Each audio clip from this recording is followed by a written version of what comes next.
సభకు వచ్చి ఎవడైనా అవిశ్వాసులు అంటారా? పెళ్లికి వచ్చిన వాళ్ళు బంధువులు అంటారు, పరాయోళ్ళు అంటారు. పెళ్లికి వచ్చి మేమందరం పరాయోళ్ళమే అని అన్నాం అనుకో, అది ఎంత అసహ్యంగా ఉంటుందో. సభకు వచ్చి సంఘానికి వచ్చి మేమందరం అవిశ్వాసులు అన్నా కూడా అంతే అసహ్యంగా ఉంటుంది. తాళి కట్టించుకున్న తర్వాత నేను నీకు భార్యని అన్నాను తప్ప నువ్వెవడు నేనెవరు అన్నావు అనుకో, దాన్ని సంసారం అనరు, దాన్ని కాపురం అనరు, దాన్ని భార్య అనరు, అది భర్త అనరు అక్కడ.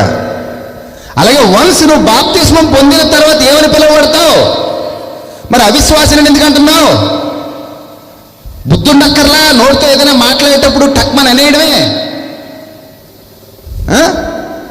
నేనైతే చచ్చిన అవిశ్వాసిని అని చెప్పను, ఎందుకంటే ఆమె బిలీవర్. నేను నా ప్రభువును విశ్వసిస్తున్నాను, నమ్మి పొందాను నేను బాప్తిస్మం.